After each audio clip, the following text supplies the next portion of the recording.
Canal Brasil Pátria do Evangelho, primeira palestra. Deus, primeira parte, início. Que é Deus?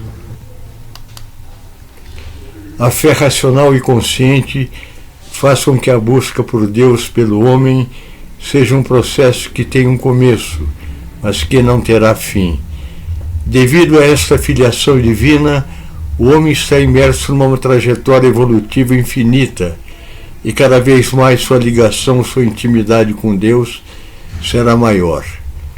E esse é, talvez, depois da sua imortalidade, o maior presente que o Criador já outorgou a seus filhos, a capacidade da comunhão total com Ele, quando esses mesmos filhos cumprirem sua trajetória evolutiva e se tornarem espíritos perfeitos. A interação com o Pai, neste momento, será perene. O Livro dos Espíritos, do capítulo 1, trata exclusivamente de Deus. Allan Kardec pretendeu demonstrar com isso que tinha na existência de Deus o seu primeiro princípio basilar. Deus, porém, não pode ser percebido pelo homem em sua divina essência.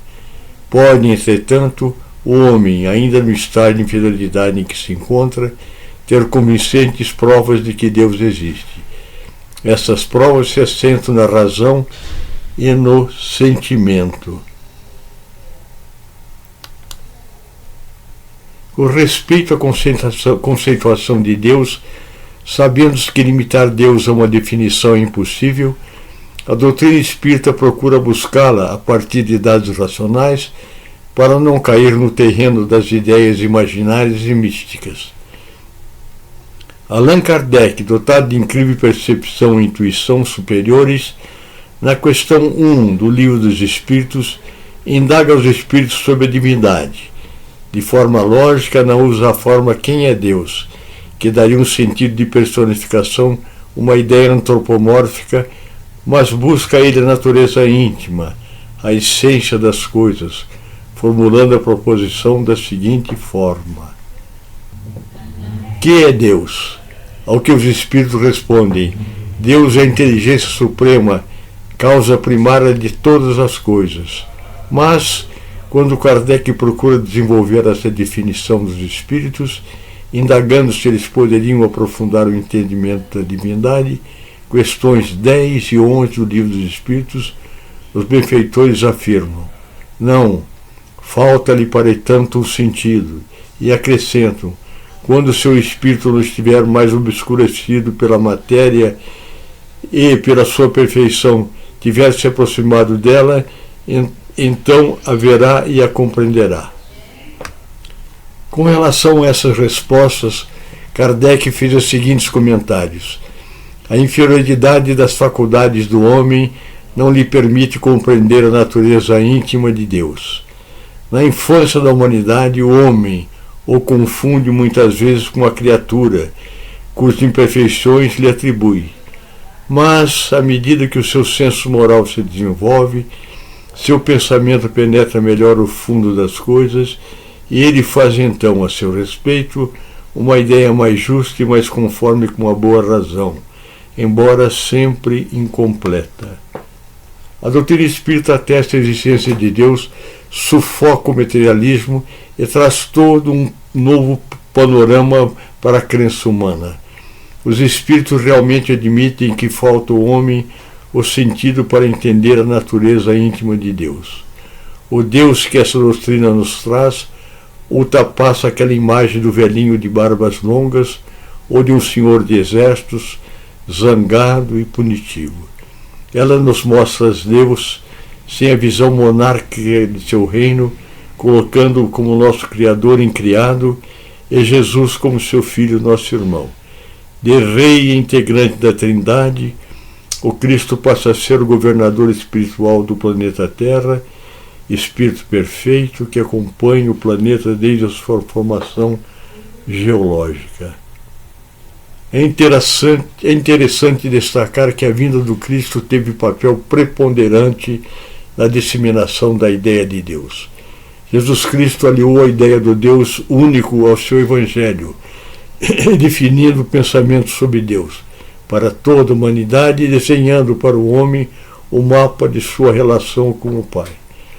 Emmanuel, no livro que leva seu nome, psicografado por Chico Xavier, comenta que o cristianismo inaugurou um novo ciclo de progresso espiritual, pois renovou as concepções de Deus no seio das ideias religiosas, apesar de que a propagação das ideias de Jesus deu lugar às várias interpretações das Escrituras e abriu espaço aos dogmas da fé. O objetivo do ser é a evolução, a ampliação de sua consciência através da aquisição de conhecimentos. Ao construir a sua trajetória de vida, o ser inteligente amplia sua percepção e compreensão da natureza das coisas, das pessoas, de si mesmo, do cosmos, da estruturação inteligente do universo e, em consequência, o seu entendimento de Deus. Deus torna-se assim evidente na harmonia de tudo que existe. Ao se fazer identidade com o cosmos, se faz identidade com Deus, pois os seres, as coisas, as relações, a harmonia do universo representam Deus. Vamos falar um pouco agora sobre a existência de Deus.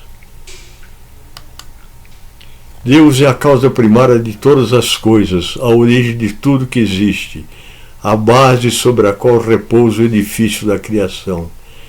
Constitui princípio elementar que, pelos seus efeitos, é que se julga dever haver uma causa, mesmo quando ela se conserve oculta. Em tudo, observando os defeitos, é que se chega ao conhecimento das causas. Racionalmente, a prova da existência de Deus temo-la neste axioma: não é efeito sem causa. Outro princípio igualmente elementar: todo efeito inteligente tem que decorrer de uma causa inteligente. Lançando o olhar sobre as obras da natureza, notando a providência, a sabedoria e a harmonia que presidem essas obras, reconhece o observador não haver nenhuma que não ultrapasse os limites da mais portentosa inteligência humana. Ora, desde que o homem não as pode produzir, é que elas são produto de uma inteligência superior à humanidade, a menos se sustente que há efeitos sem causa. As obras ditas da natureza são produzidas por forças materiais que atuam mecanicamente em virtude das leis de atração e repulsão. As moléculas dos corpos inertes se agregam e desagregam sob o império dessas leis. As plantas nascem, brotam, crescem e se multiplicam sempre da mesma maneira, cada uma na sua espécie.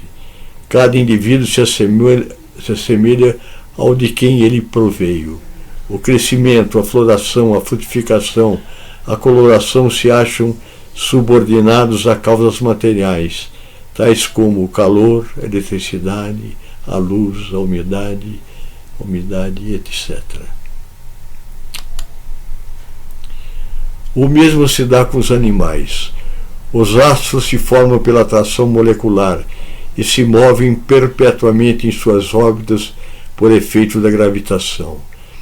As forças orgânicas da natureza são puramente automáticas e não são de si mesmas inteligentes, mas são postas em ação, distribuídas apropriadas às necessidades de cada coisa, pois uma inteligência que não é a dos homens é um efeito inteligente que denota uma causa inteligente. Outro tanto ocorre com tudo que existe no universo. Deus não se mostra, mas se revela pelas suas obras. A existência de Deus é, pois, uma realidade comprovada, não só pela revelação, como pela evidência material dos fatos. Pelo sentimento pode um homem também compreender a existência de Deus, porque há no homem, desde o mais primitivo até o mais civilizado, a ideia inata da existência de Deus. Acima, pois, do raciocínio lógico, prova-nos a existência de Deus, a intuição que dele temos. O sentimento instintivo que todos os homens têm da existência de Deus é, sem dúvida, uma forte evidência de sua realidade. Esse sentimento não é fruto de uma educação, resultado de ideias adquiridas, pois ele é universal, encontrando-se mesmo entre os selvagens, a quem nenhum ensino a respeito foi ministrado. Os povos selvagens que nenhuma revelação tiveram, entretanto, creem instintivamente na existência de um poder sobre-humano. A mecânica celeste não se explica por si mesma, escreveu Leon Denis, e a existência de um motor inicial se impõe. A nebulosa mãe do Sol e dos planetas era animada de movimento giratório, mas quem lhe imprimira esse movimento? Respondemos sem hesitar: Deus. Assim como reconheceu Leon Denis, já então iluminado pela luz do Espiritismo, fez-o também Albert Einstein, com todo o rigor do seu raciocínio lógico, puramente matemático. Por muito raciocinar em busca da verdade, Einstein adquiriu um alto grau de intuição que o levou, do mesmo modo que a muitas coisas, também ao reconhecimento da existência de Deus, como fonte necessária de energia que dá o primeiro impulso a tudo que se move no universo.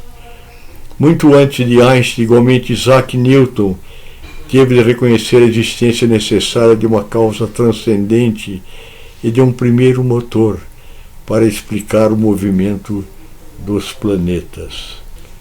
Apesar de descobrir a grande lei da gravitação universal, que viria aparentemente resolver esse milenar problema, no fim do seu livro Princípios Matemáticos de Filosofia Natural, o grande matemático declarou-se impotente para explicar aqueles movimentos somente pelas leis da mecânica. Deus não está limitado à humanidade, ao planeta Terra ou à Via Láctea. Deus abrange todas as coisas, todos os seres vivos, inteligentes ou não, encarnados ou desencarnados do universo. Deus se estende pelo cosmos e o mantém perfeitamente organizado e ordenado. De fato, podemos afirmar que esse grande relógio, incomensurável mecanismo que é o universo, foi projetado por uma inteligência que denominamos Deus, o grande arquiteto. Isso confirma o que o salmista asseverou: os céus declaram a glória de Deus, e o firmamento as obras de suas mãos. Enfim, Deus é o Pai nosso, segundo nos ensinou Jesus. Deus e seus atributos. Não é dado ao homem sondar a natureza íntima de Deus. Para compreendê-lo, ainda nos falta o sentido próprio, que só se adquire por meio da completa depuração do espírito. Mas, se não pode penetrar na existência de Deus, o homem, desde que aceite como premissa a sua existência, pode, pelo raciocínio, chegar a conhecer os atributos necessários, porquanto, vendo o que ele absolutamente não pode ser, sem deixar de ser Deus, deduz daí o que ele deve ser. Sem o conhecimento dos atributos de Deus, impossível seria compreender-se a obra da criação. Esse é o ponto de partida de todas as crenças religiosas, e é por não se terem reportado a isso como ao farol capaz de se orientar, que a maioria das religiões errou em seus dogmas. As que não atribuíram a Deus a onipotência imaginaram muitos deuses. As que não lhe atribuíram soberana bondade fizeram dele um Deus cioso, colérico, parcial e vingativo. Vejamos cada um desses atributos de Deus. Deus é a suprema e soberana inteligência, e sua inteligência, abrangendo o infinito, tem que ser infinita. Se a supuséssemos limitada num ponto qualquer, poderíamos conceber outro ser mais inteligente, capaz de compreender e fazer o que o primeiro não faria, e assim por diante, até o infinito. Deus é eterno, isto é, não teve começo e não terá fim. Se tivesse tido princípio, houvera saído do nada. Ora, não sendo nada coisa alguma, coisa nenhuma pode produzir. Ou então, teria sido criado por um outro ser anterior, e nesse caso este ser é que seria Deus.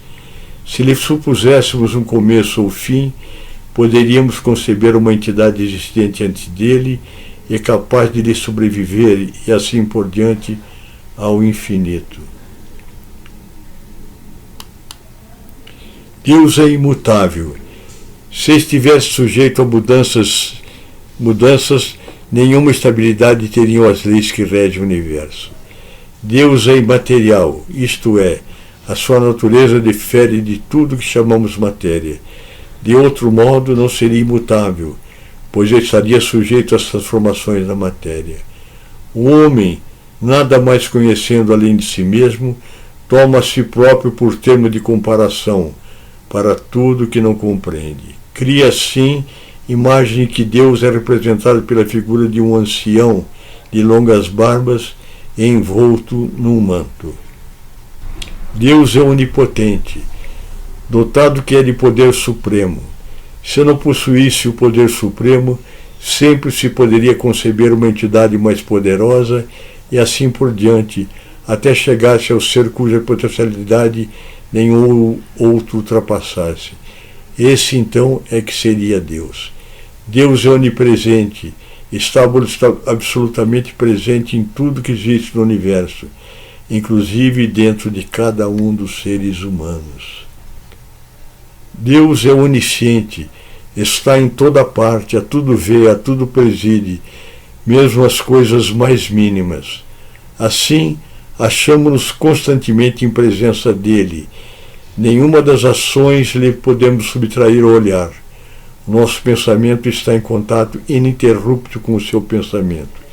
Está em nós assim, como nós estamos nele, segundo as palavras de Cristo. Deus é soberanamente justo e bom. Sua providencial sabedoria das leis divinas se revela nas mais pequeninas coisas, como nas maiores, não permitindo essa sabedoria que se duvide da sua justiça nem da sua bondade. Suas obras dão testemunho da sua sabedoria, da sua bondade e da sua solicitude.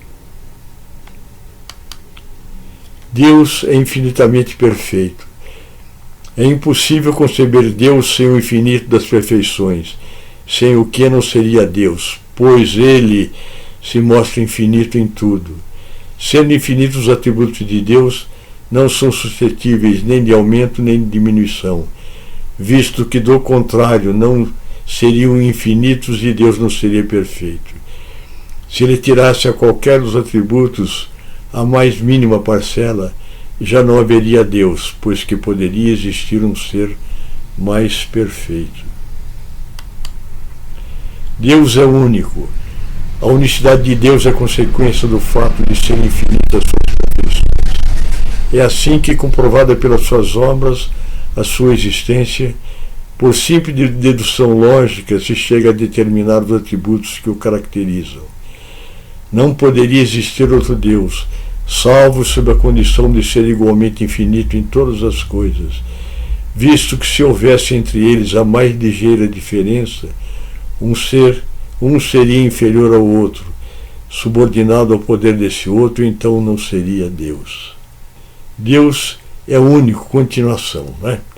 Se houvesse entre eles igualdade absoluta, isso equivaleria a existir de toda a eternidade o mesmo pensamento, uma mesma vontade, o mesmo poder. Confundidos assim quanto à identidade, não haveria em realidade mais que um único Deus. Se cada um tivesse atribuições especiais, um não faria o que o outro fizesse. Mas então não existiria igualdade perfeita entre eles, pois que nenhum possuiria autoridade soberana. A ignorância do princípio de que são infinitas as perfeições de Deus foi que gerou o politeísmo, culto adotado por todos os povos primitivos, que dava o atributo de divindade a todo poder que lhes parecia acima dos poderes inerentes à humanidade. Mais tarde, a razão os levou a reunir essas diversas potências numa só. Depois, à proporção que os homens foram compreendendo a essência dos atributos divinos, retiraram dos símbolos que haviam criado a crença que implicava a negação desses atributos. Deus é, pois, a inteligência suprema e soberana.